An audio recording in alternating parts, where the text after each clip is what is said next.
Is The First Omen a prequel or a remake? How many actors in the film are from Game of Thrones?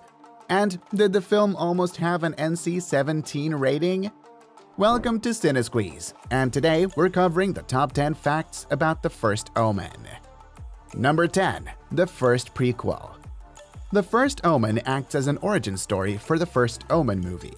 As with any prequel, such a title might cause confusion for those tracking the franchise. For those trying to keep score at home, this is the sixth film in the Omen saga and the first to act as a prequel. The first Omen movie debuted in 1976, and the last one before this prequel was 2006's The Omen, which acted as a remake.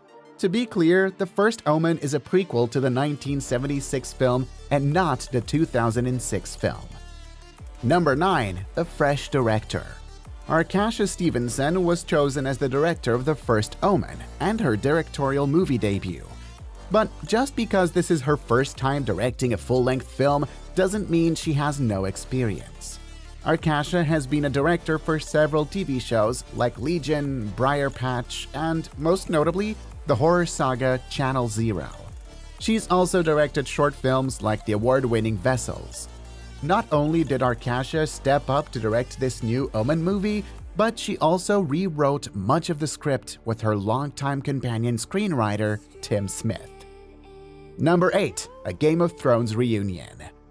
The world for English actors can seem small at times, especially when they've appeared in ensemble pieces. The First Omen has a slew of actors from England who have all appeared in Game of Thrones. These actors include Nell Tiger-Free as Margaret, Charles Dance as Father Harris, and Ralph Ensign as Father Brennan. Game of Thrones fans may know them better as Myrcella Baratheon, Tywin Lannister, and Dagmar Cleftjaw. These actors have been in plenty of productions in between that fantasy epic, but sometimes you just can't shake viewing these three in their attire from the land of fire and ice. Number 7. The Devil in Your Hair. Within The First Omen, a key character discovers they are the offspring of the devil. This information is made clear by the number 666 revealed under their hair.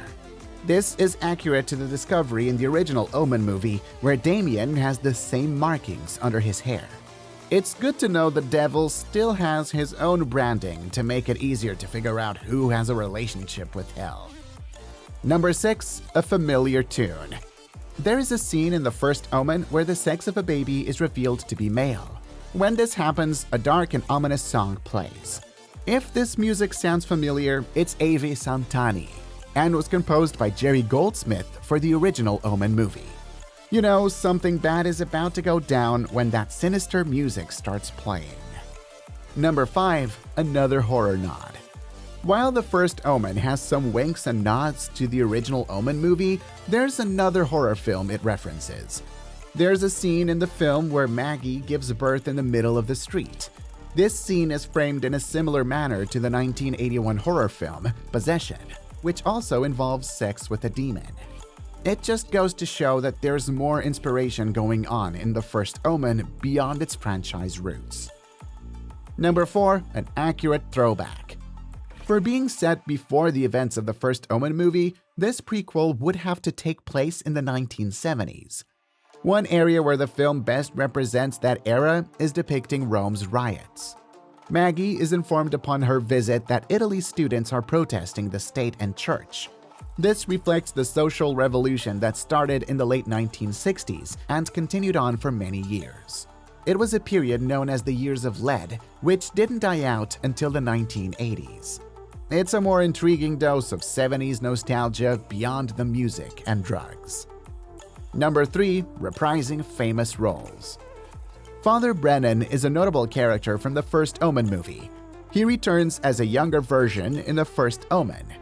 In fact, the actor is very age-accurate. When the original Omen movie was filmed, Patrick Troughton was 55 years old when he played Brennan. For The First Omen, Ralph Ineson will be playing Brennan and was 52 at the time of filming. That's some attention to detail to make this slightly younger old father believable. Number 2. Almost NC-17. The First Omen is rated R, but it almost didn't get that rating. Producer Keith Levine mentioned how the film initially received an NC-17 rating from the MPAA. The cause? There was apparently one shot in the birthing sequence of the film that was too extreme to warrant the common R rating. According to Levine, it took 5 rounds of editing and submitting the film in order to avoid an NC-17. Number 1. From streaming to theaters. While the first Omen may have debuted in theaters, it was initially bound for the smaller screen. The film was developed by 20th Century Studios to premiere exclusively on the Hulu streaming service. Those plans changed when the 2023 Hollywood strikes delayed production on Disney's 2024 films.